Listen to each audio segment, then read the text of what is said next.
সরলরেখা কাকে বলে? 5 নম্বর প্রশ্ন হচ্ছে আমাদের সমান্তরাল সরলরেখা কাকে বলে। দেখো, যখন দুই বা ততোধিক সরলরেখা যখন এক দিকে যাবে, কিন্তু এই সরলরেখাগুলো কখনো একে অপরকে স্পর্শ করবে না। আমরা এই দুটো সরলরেখা বা তার বেশি সরলরেখাকে যত বেশি লম্বা করি না কেন, এরা কিন্তু কখনোই পরস্পর স্পর্শ করবে না। যেমন দেখো, এই যে দুটো সরলরেখা আছে, আমি আরেকটা দিয়ে দিলাম, আরেকটা সরলরেখা, এরা পরস্পর সমদূরত্বে অবস্থান করছে, সমদূরত্বে অবস্থান করছে। এদের যতই লম্বা করি না কেন, এই সরলরেখাগুলো কি কখনো স্পর্শ করবে একে অপরকে? কখনো স্পর্শ করবে না। অর্থাৎ এটাকে আমরা কি বলবো? সমান্তরাল সরলরেখা। কখনো স্পর্শও করবে না, আর কখনো ছেদবিন্দুও তৈরি করবে না। তোমরা রেল লাইনকে দেখেছো যে যে কখনো স্পর্শ করেছে? দুটো দূরত্ব সবসময় একই থেকে যায়। এই রেল লাইনকে যতই এগোতে থাকি আমরা কেন, এই যে দূরত্ব আছে সেই দূরত্ব কিন্তু সবসময় একই থাকে এবং একে অপরকে কখনো স্পর্শ করে না। কারো বুঝতে অসুবিধা? এবার দেখো, 6 নম্বর প্রশ্ন হচ্ছে একটি বিন্দু দিয়ে কতগুলো সরলরেখা অঙ্কন করা যায়? একটি বিন্দু দিয়ে কতগুলো সরলরেখা হবে? অসংখ্য সরলরেখা।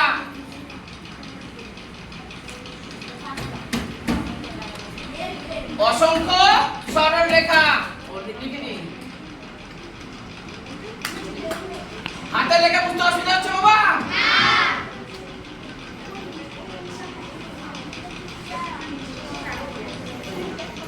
এবার দেখো, 6 নম্বর হয়ে গেল। এবার 7 নম্বর প্রশ্ন দেখো, 1/17 এই ভগ্নাংশটাকে লঘিষ্ঠ আকারে প্রকাশ করো। একে লঘিষ্ঠ আকারে প্রকাশ করা যাবে? একে লঘিষ্ঠ আকারে প্রকাশ করা যাবে না। অর্থাৎ এটাই হচ্ছে আমাদের লঘিষ্ঠ আকার। তাহলে উত্তরের জায়গাতে আমরা কি লিখবো? 1/17। কারো বুঝতে অসুবিধা? দেখো, অনেকে লিখেছো 1, অনেকে লিখেছো 17। এই দুটোকে আমরা ভগ্নাংশকে কি করে ভাঙি? দুটোকে একই সংখ্যাতে ভাঙি না? যেমন দেখো, একটা উদাহরণ দিচ্ছি। দেখো, এটা হচ্ছে একটা ভগ্নাংশ। এই ভগ্নাংশকে আমরা কি করব? 2 দিয়ে 2 একে 2 আর 2 দুগুণে 4, অর্থাৎ 1/2 কিন্তু আমাদের বের হচ্ছে, তাই না?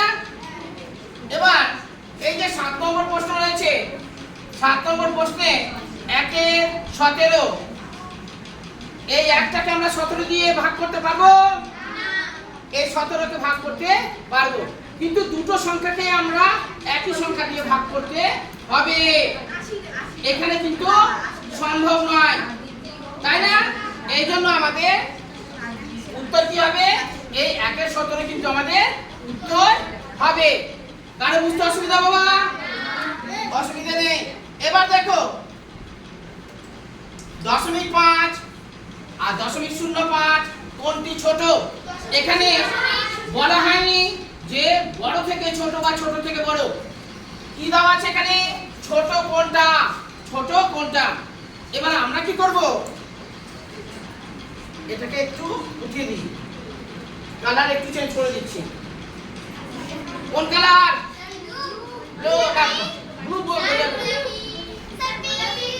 Sir red, sir red, sir red বলছে, মানে 9 মিটার বলছে। স্যার রেড, রেড, রেড দিলাম। ঠিক আছে, দেখো এটা হচ্ছে 8 নম্বর। এটা অরেঞ্জ। দশমিক, এই 0.5 আর হচ্ছে 0.05। বাবা লেখাগুলো বোঝা যাচ্ছে তো? এবার দেখো, দশমিকের জন্য আমরা কি করব? একটা 1 আর 0, উপরে 5। এবার এই সংখ্যাটাকে একটু নিচে করতে হবে। এখানে দেখো, দশমিকের জন্য একটা আর দশমিকের পরে দুটো ঘর, দুটো 0 আর 5। দেখো এখানে 10 ভাগের 5 ভাগ, আর এখানে 100 ভাগের 5 ভাগ। তাহলে ছোট কোনটা?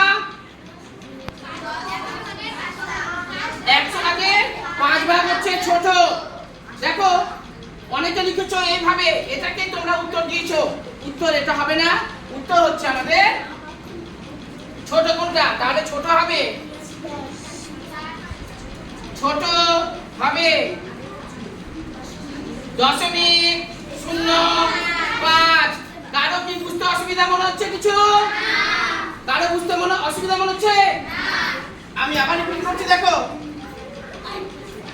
এখানে কত নম্বর থেকে করলাম? হ্যাঁ, সমান্তরাল সরলরেখা কাকে বলে?